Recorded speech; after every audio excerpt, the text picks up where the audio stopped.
Ladies, gentlemen, and sentinels of all ages, Chrono Odyssey is an upcoming MMO with a closed beta test taking place next weekend. As more and more is revealed about the game, it is gathering quite a lot of attention, and quite deservedly. We here on this channel got to participate in a private playtest, thanks to the devs, that was essentially the majority of what will be in this upcoming beta, just a little bit early. And with that, we got quite a good look into what the early game will look like. Combined with that, more gameplay has been revealed and released for higher level of the game as well, and there's also been endgame activities shown too.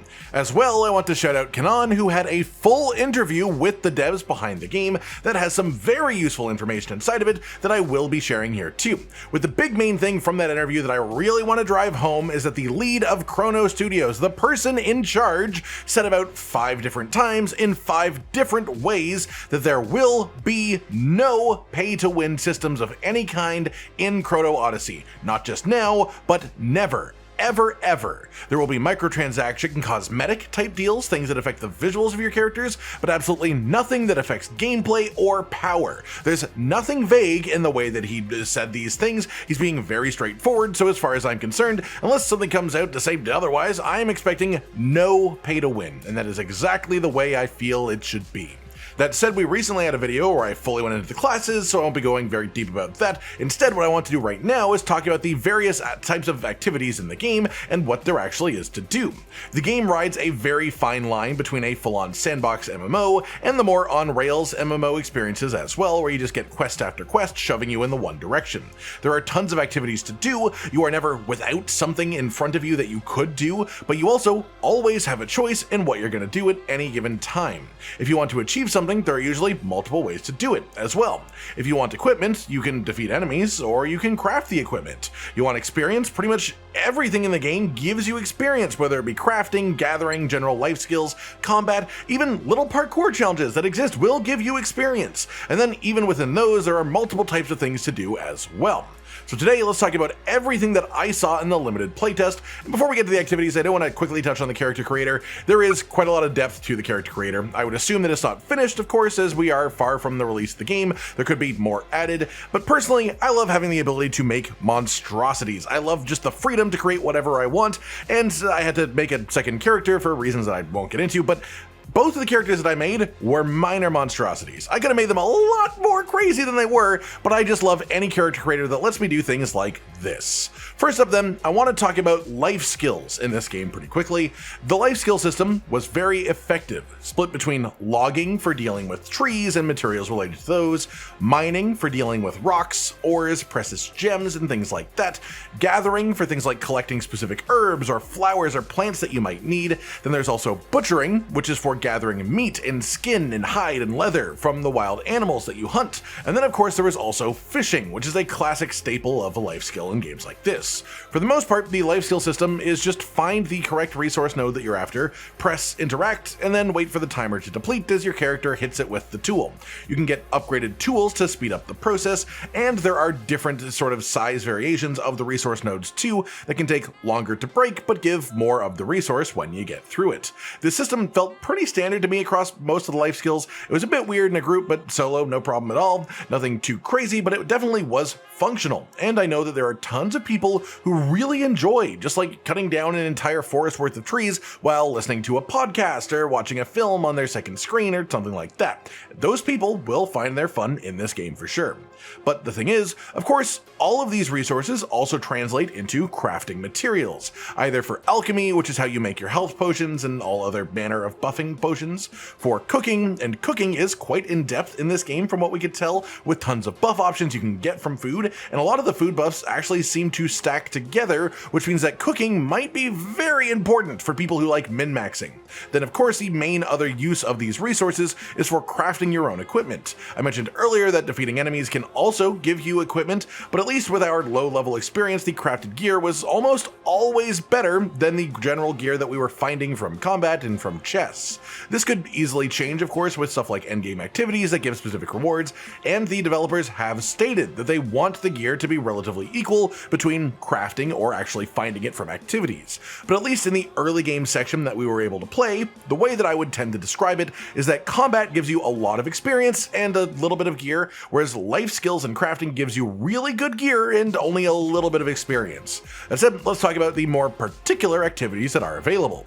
The first thing to mention are the Chrono Gates. These are a single player experience that mostly just consists of a boss fight, and these are the sort of main story progress checkpoints. You will always have something Chrono Gate related as your main objective, but usually you need to complete a lot of other quests or activities in between to actually be at the expected power level for each Chrono Gate, rather than just going from one to the next. The Chrono Gate bosses felt great in my opinion, one of the highlights of the game, but I don't want to show too much of these either, and would rather you get to experience them for yourself. That said, as is the nature of a playtest, the enemies in the open world did feel a little bit laggy or jittery or framey, which is entirely something that can be polished with time, as this is a beta. But inside of the solo instances, like a Chrono Gate, everything felt really smooth. It felt really good in the combat, and it was just a lot of fun. The open world itself has quite a bit going on for it as well. There are field bosses, which are just larger, named enemies with their own moveset that hang out around specific locations, and of course drop some loot when you defeat them. These are usually a bit of a challenge solo, not too bad at all with multiple players, and then there are also region bosses. These are like much larger named bosses in the open world. Usually they have way more health, they're designed for even multiple different groups of players to take them on at the same time, though I don't believe that we came across any of those ourselves in the playtest, but we know from released later game footage that they do exist. There is bounty hunting, which was one of our favorite activities. There is a bounty board in town, you select a target, you get given a general area that they are inside of, which is a big circle to search within. Sometimes they're somewhat obvious, sometimes they're like hidden away in a cave or a tiny corner or another level of elevation you might not expect, so you get to sort of search for clues in an area and work out where they are.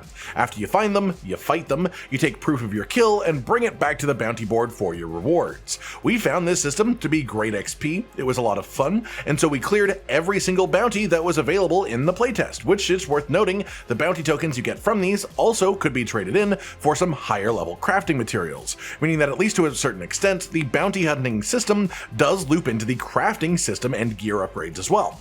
There are also world quests and dynamic quests. These are essentially randomly spawning events in certain locations that you will come across while traveling. Sometimes these are things like a wagon being assaulted by some wolves, defeat the wolves and you can open a chest, or sometimes they are a bit more involved, like stopping the Sacrament of Destruction, which is a party world quest that ends with a proper boss fight as well.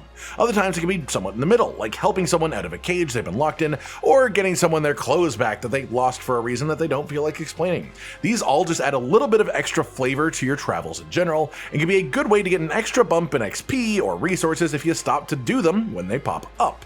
Then the last thing that I want to touch on in the open world are the Void Nexuses. There was only one of these that I found in the playtest, and I was solo at the time that I got there, but these seem to be more group-focused events. There is a wave of enemies, beat the wave of enemies, and then a boss will spawn. Beat the boss, and then a new wave of enemies will spawn, and this continues so on and so forth, one phase at a time, until the Void Nexus is completely depleted.